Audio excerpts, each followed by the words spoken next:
Ok. Ờm, Bây giờ cô đầu tiên là cô rất là cảm ơn cháu đã dành cái thời gian để tham gia cái cuộc phỏng vấn này của cô. Thì cô đầu tiên là cho cháu cho cô hỏi, ờm, xin phép được hỏi 4 cái câu hỏi như sau. Cái câu hỏi đầu tiên của cô dành cho cháu ấy đó là trước khi mà cháu chưa được gặp cô, chưa được biết đến cô, chưa không không phải là chưa được biết mà là cháu chưa được về hợp tác với cô á, thì cháu đang gặp phải những cái vấn đề khó khăn nào, thì cháu có thể chia sẻ một chút những cái vấn đề khó khăn trước đây mà cháu chưa về hợp tác với cô. Xin mời cháu. Cảm ơn cái câu hỏi của cô. Thật là cháu cũng rất là muốn chia sẻ. Nhân tiện đây thì cháu muốn chia sẻ là cái cháu muốn về bên hợp tác bên nốt này thì không phải là mình thích bán kinh doanh online, mà cũng là mình có gặp một số vấn đề và một số khó khăn, như là đầu tiên là về tài chính, là mình không có nguồn thu nhập. Mình cháu mới ra trường nên là cháu chưa có nguồn thu nhập, nên là lúc nào cũng phải phụ thuộc vào chồng và vào gia đình ý. Nên cháu muốn kiếm thêm thu nhập. Cái khó khăn thứ hai đó là cháu rất là tự ti, mặc cảm đi giao tiếp này, tiếp xúc với người khác, nên làm cho mình cứ bị rụt rè, xong cứ ở trong một cái vỏ bọc ấy. Thế nên là cháu cũng muốn là vào đây thì để mình được giao lưu, học hỏi, được giao tiếp này, được học được cách giao tiếp nhờ mình đi tiếp thị người khác thì mình sẽ tự tin và mạnh dạn hơn. Rồi, còn đó là hai cái khó khăn lớn nhất của cháu. khó khăn nào, còn khó khăn nào nữa không cháu? Cái khó khăn tiếp theo đó là mình như là mình mang gắn cái mác là ăn bám ấy. Đấy, thế nên là cháu muốn mình phải có cái nguồn thu nhập riêng của mình, và mình phải tự lao động bằng cái sức của mình thì người ta mới tôn trọng, công nhận mình. Muốn được tự do đúng không? Đúng rồi, tự do về tài chính.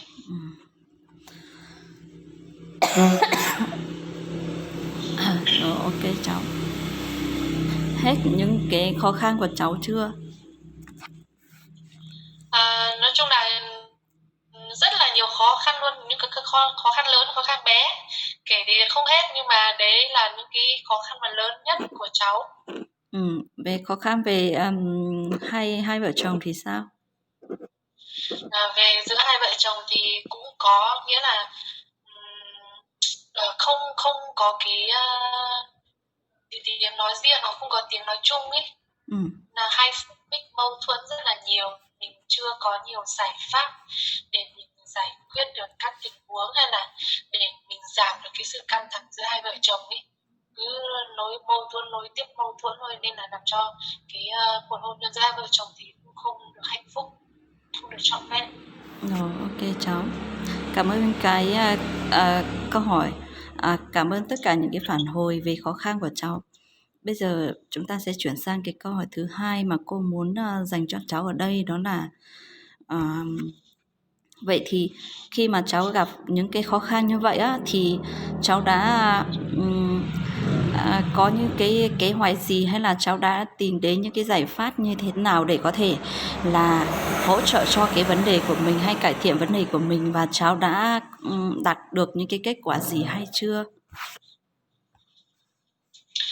Về những cái khó khăn như là về tài chính này, về mâu thuẫn gia đình này, thì cháu cũng đã từng rồi. Cháu cũng đã từng, đầu tiên là về tài chính thì cái thời gian đi sinh viên thì cũng cũng định là đi làm thuê này, đi làm công việc tăng ca thêm vào các giờ tối, vụ ở các quán phở thì có đi làm rồi, nhưng mà mình không ổn định được, bởi vì cái thời gian học của mình với cái thời gian làm việc của họ thì không hợp lý, xong không mình cũng không đi được thường xuyên ý, cũng rất là áp lực. Xong đi được 1-2 buổi thì lại xin nghỉ, và họ không cho mình xin nghỉ bất kỳ vì lý do gì, nên là cháu thấy là rất là bó bó về thời gian. Nên là với lại mình xin đi làm như vậy thì đặc biệt là ca tối thì như kiểu là mình là có chồng rồi nên là cháu cũng không được chồng cho phép ấy, nên là cháu không được đi kiếm tiền, nên là cháu chỉ được đi trải nghiệm một số lần đấy thôi. Thế nên cuối cùng thì nó cũng qua là về con số 0. Còn về bên mâu thuẫn vợ chồng thì cũng có cũng có chia sẻ với một số người thân như là về bố mẹ, bạn bè mình, nhưng mà tất cả mọi người thì họ không biết cách chia sẻ với mình và họ cứ hùa theo ý của mình thôi, nên là cũng không giúp mình tháo gỡ được một cái gì cả, mà càng làm cho cháu mâu thuẫn thêm. Ok cháu. Về vậy thì cháu nghĩa là cháu chưa có đạt được những cái kết quả gì, ví dụ như là như cháu chia sẻ là gặp người thân hay là bạn bè thì họ hay đứng về phía mình đúng không? Thì họ cũng lại nói chung là họ bênh mình và họ cũng chưa có những cái giải pháp để phù hợp. Nói chung là sau những cái khó khăn như vậy thì cháu chưa tìm ra cái kết quả để có thể cải thiện vấn đề. Vậy thì sang cái câu hỏi thứ 3 mà cô muốn gửi gắm cho cháu ấy, thì vậy thì sau một cái quá trình mà cái quá trình cháu ra hợp tác với cô là tầm 2 tháng như vậy, thì cháu đã vận dụng những cái kiến thức mà cô chia sẻ cũng như là hỗ trợ dìu dắt đó vào trong cái công việc kiếm tiền cũng như là công việc của bản thân, hay là những bổ trợ cho những cái vấn đề về mối quan hệ giữa hai vợ chồng như thế nào, thì cô rất là mong muốn được lắng nghe cái sự chia sẻ của cháu ở đây. Vâng, nói chung là cũng rất là vui và tự hào khi mà được về hợp tác với cô ấy. Nói chung là cũng rất là cảm ơn cô. Nói chung cô là như kiểu là người khai sáng cháu cả. Những cái gì mà cháu luôn mù mịt hay là những cái hình dung của cháu trước khi cháu chưa về với cô, thì nói chung là mình mất phương hướng về tất cả mọi khía cạnh trong cuộc sống của mình. Mình không xác định được đâu là đường đi đúng đắn, đâu là cái mục tiêu mình phải phấn đấu. Thế nên là từ khi về với cô thì được cô dạy rất là nhiều, hướng dẫn rất là nhiều, thì cháu có áp dụng được. Thứ nhất là đầu tiên là cứ về bên hai vợ chồng đã, thì cứ áp dụng đúng theo công thức và cái cách cô giúp mình cháu giải quyết tình huống này, cháu biết kiềm chế bản thân mình hơn, hạn chế cái tôi của mình và biết cách lắng nghe hơn là mình cứ phải đi cãi và cứ phải đi nói với người khác. Nghĩa là cháu biết cách mà lắng nghe người khác, thấu hiểu người khác, và đặc biệt là mình phải cố gắng để kiềm chế những cái xấu, những cái không tốt trong mình để giảm được cái tối thiểu được cái sự mâu thuẫn giữa hai vợ chồng.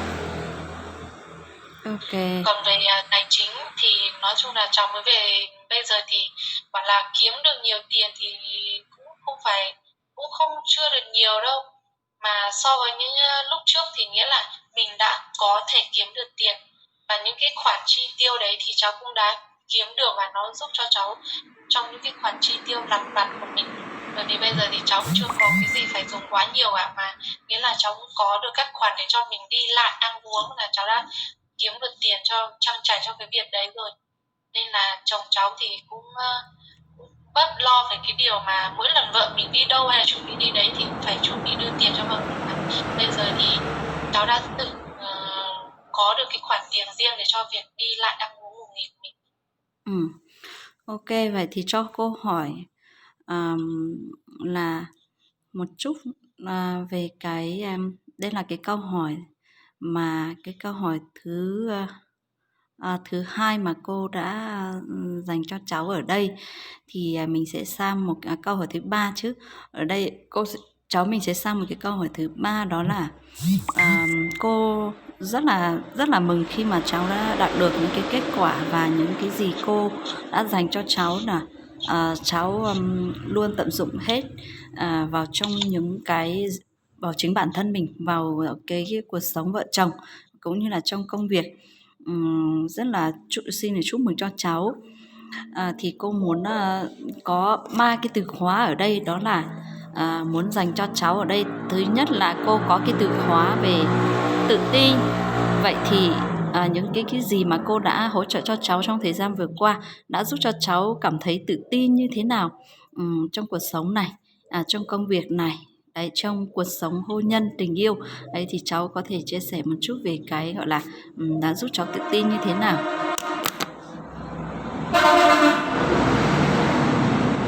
Khi về bên cô thì cháu cảm thấy là cái việc tự tin ý, thì công nhận là mình thấy tự tin hẳn.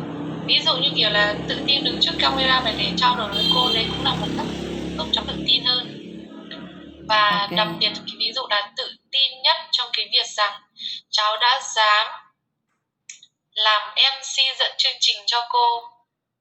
Đấy cũng là một cái cháu rất là tự tin, và tự tin mà trong khi đó mình chưa bao giờ trải nghiệm rằng là mình đứng trước đám đông mà mình hát hò, hay là mình có thể nói mà mình dẫn chương trình mà mình điều hành nguyên cả bao nhiêu chục người, mà cháu không ngờ rằng cháu có khả năng làm được cái điều đấy.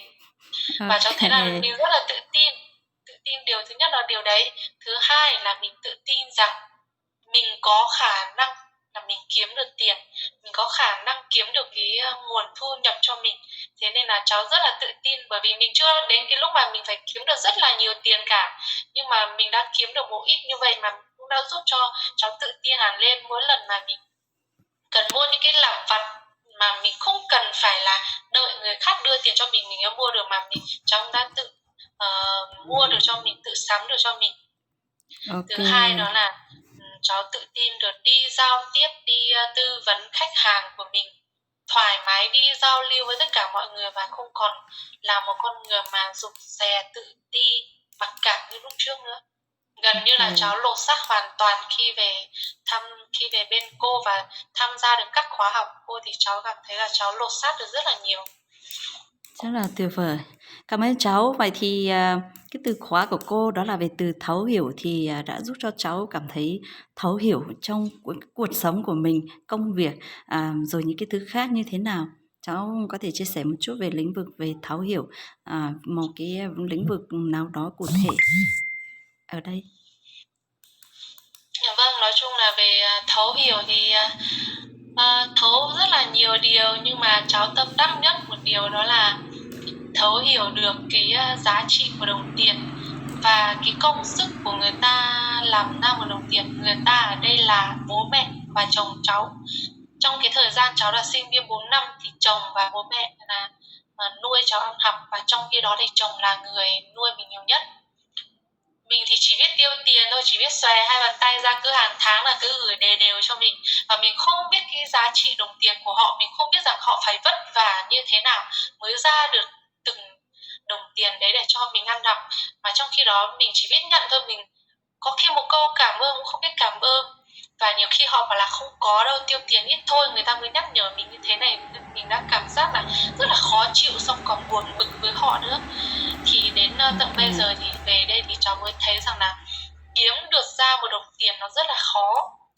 Nó rất là khó, và mỗi một đồng tiền mình kiếm ra đấy tốn bao nhiêu mồ hôi công sức của mình như thế nào mình mới kiếm được đồng tiền đấy.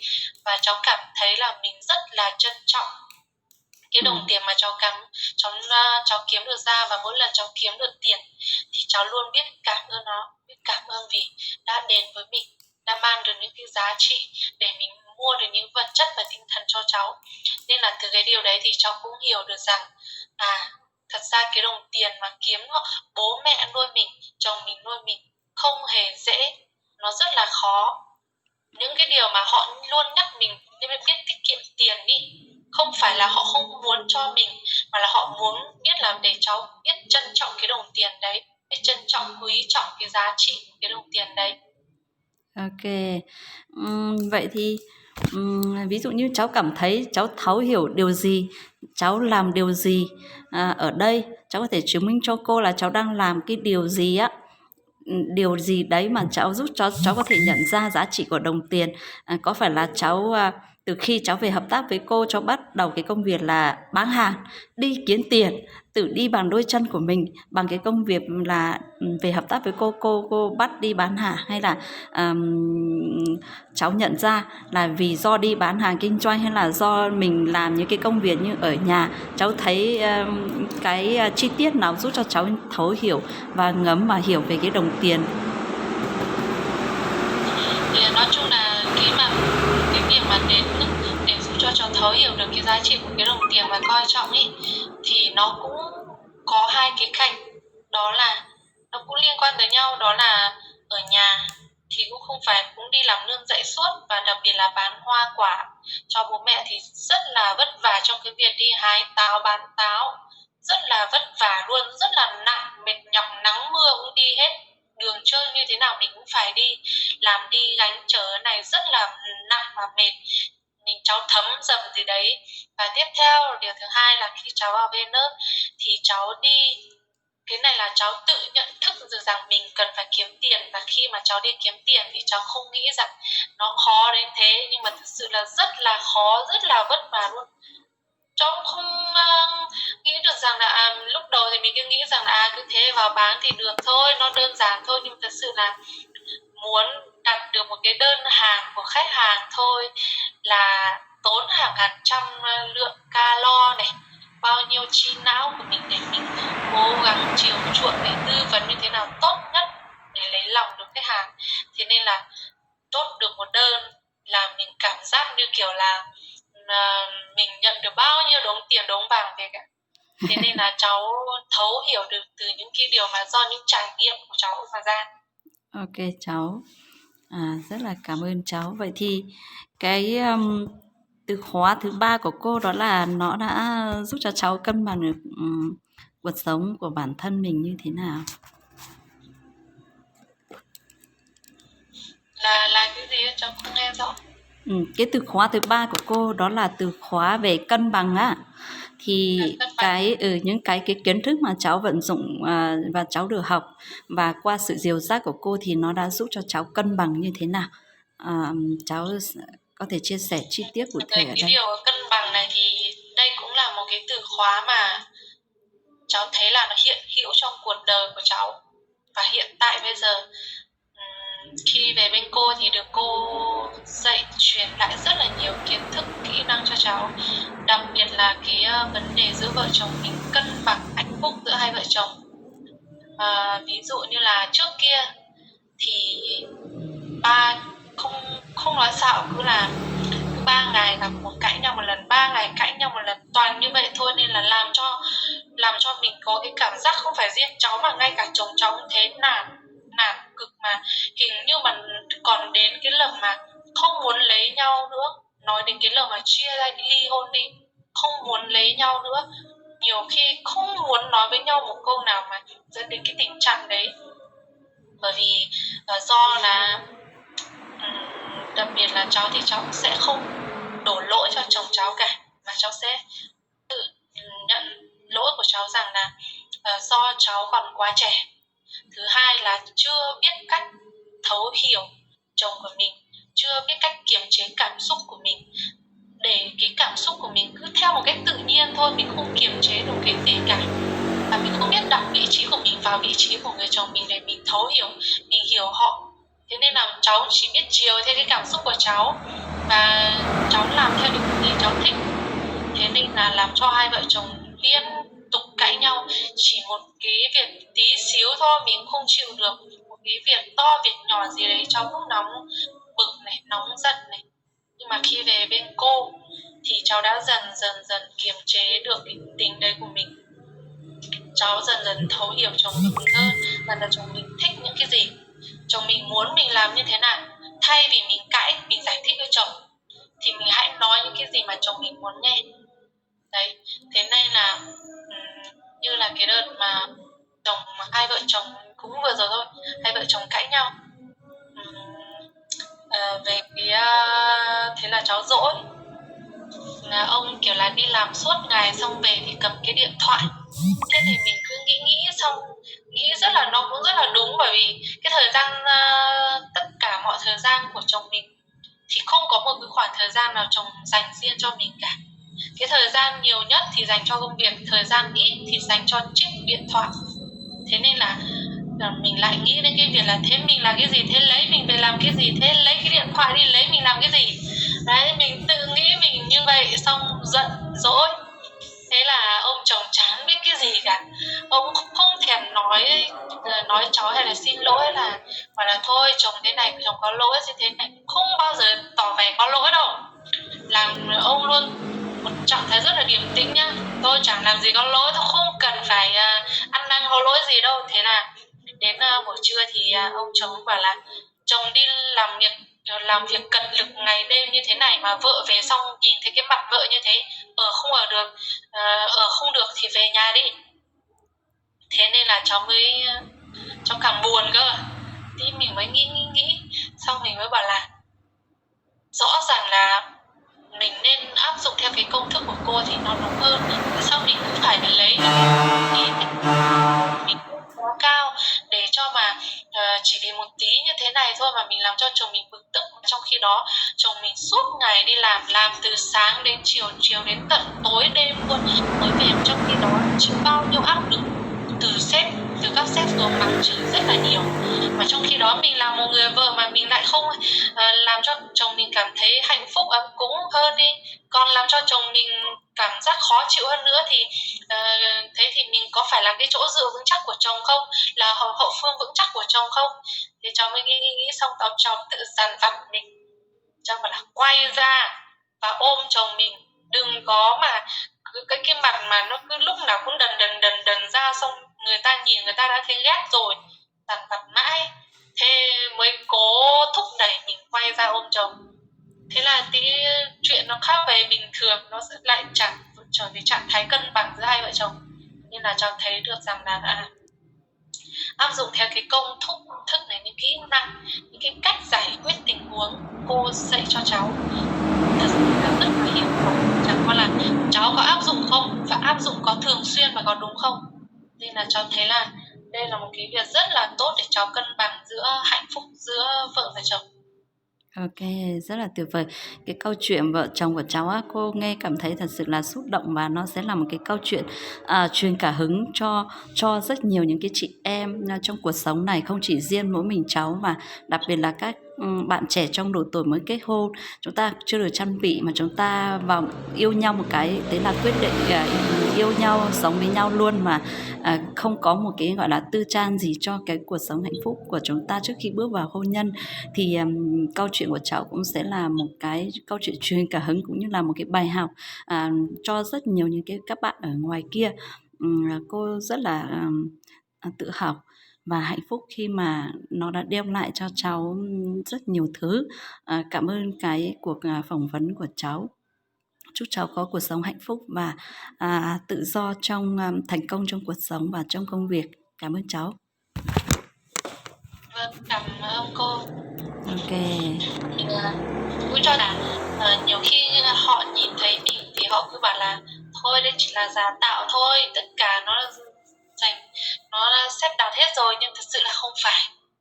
Mà là ở đây thì cũng nhân tiện đây thì cháu cũng muốn cảm ơn cô. Cô luôn là cô như là một người bạn, một người thầy, cũng vừa là một người cô rồi cô dẫn dắt cháu từ gần như là vừa dẫn dắt này, vừa khơi gợi, vừa tháo gỡ được tất cả những cái mâu thuẫn, những khúc mắc của cháu, từ khía cạnh gia đình cho đến cá nhân bản thân mình. Cô lúc nào cũng tìm cho cháu là cháu phải hiểu cháu hơn, cháu phải biết cháu muốn gì và cháu làm cái gì, và cháu nên làm như thế nào để cuộc sống của mình tốt hơn, hạnh phúc hơn. Thì ở đây thì cháu cũng rất là cảm ơn cô, không biết nói cái gì ngoài từ cảm ơn, và ngoài cái việc rằng là mình phải thể hiện tốt, mình phải sống tốt, để như là coi đó là cái công ơn để mình đền đáp cho sự cố gắng mà cô đã dìu dắt cháu từ trước đến giờ. Cảm ơn cô rất là nhiều. Ok, rất là tuyệt vời. Nào, chúc cho cháu sẽ luôn luôn vững bước trên con đường của mình. Cảm ơn cháu rất là nhiều. Ok.